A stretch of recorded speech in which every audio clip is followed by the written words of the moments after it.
우리는 흔히 빈속에 술을 마시면 속이 다 망가진다는 말을 하곤 합니다. 건강을 생각해서 술은 안주와 함께 마셔야 한다는 건데요. 과학적으로도 빈속에 술을 마시는 건 간에 지방이 축적되고 뇌에도 악영향을 끼칠 가능성이 높아진다고 합니다. 그런데 대부분의 서양인들은 술을 마실 때 안주를 챙겨 먹지 않는다고 하죠?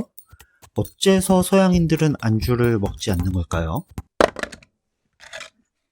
서양인들이 안주를 먹지 않는 이유는 술을 대하는 자세가 우리와 다르기 때문입니다. 대다수의 한국인들은 얼큰하게 취하는 것을 목적으로 술을 마시죠. 술자리에서 취하는 건 너무나 자연스러운 일이에요. 하지만 서양인들에게 술은 분위기를 돋구기 위한 보조수단에 불과합니다. 취하려고 마시는 게 아니다 보니까 한꺼번에 많이 마시지 않아요. 바에서도 병이 아니라 한 잔씩 판매를 하는 게 일반적이죠. 그것도 선불로요. 한 잔씩 가볍게 마시다 보니까 굳이 안주를 곁들이지 않아도 상관이 없는 거예요.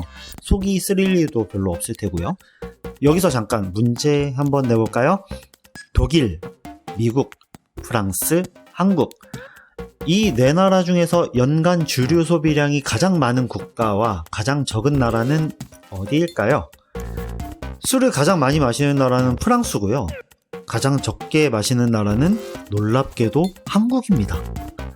어떻게 이런 결과가 나올 수 있는 걸까요? 유럽에서는 일반적으로 식사를 할 때 와인을 곁들이는 경우가 많거든요. 한국인들 중에서는 국 없으면 목이 막혀서 식사 못한다는 분들이 있잖아요. 유럽인들에게는 와인과 맥주는 국이나 찌개 같은 역할을 합니다. 음식 종류에 따라서 그에 맞는 술을 세팅해서 마시곤 하죠. 여기에도 이유가 있는데요. 유럽의 물에는 석회질이 많기 때문입니다. 그런 물을 그냥 마시면 복통을 동반한 설사를 하는 경우가 많거든요. 지금이야 정수기가 집집마다 있지만 과거에는 그렇지 못했잖아요.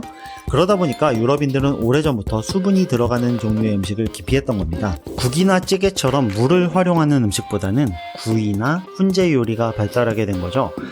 지하수보다 우유가 안전하다고 생각했기 때문에 밥보다는 밀가루와 우유를 섞어서 만드는 빵을 선호하게 된 거고요.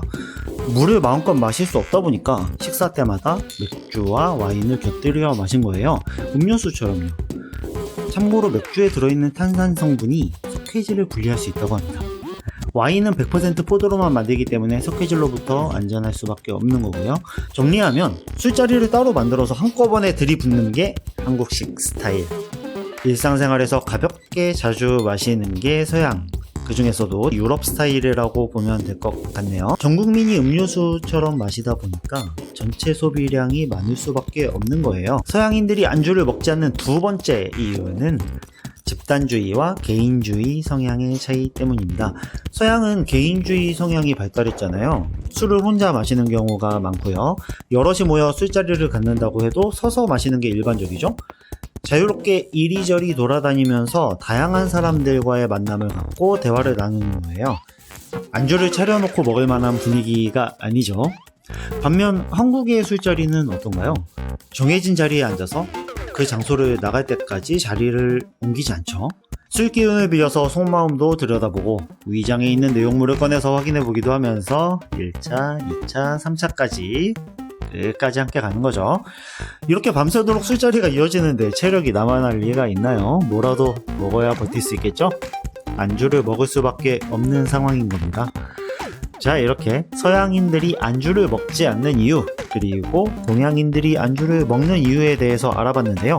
세계를 동양과 서양 이렇게 딱 둘로 나눠서 보기에는 지구가 생각보다 크고 다양한 문화권이 존재하잖아요. 영상에서 언급하지 않은 독특한 동서양의 술자리 문화라든지 여러분이 생각하는 안주에 대한 의견이 있다면 댓글로 달아주시고, 그래도 시간이 남는다 그러면 구독과 좋아요 부탁드려요.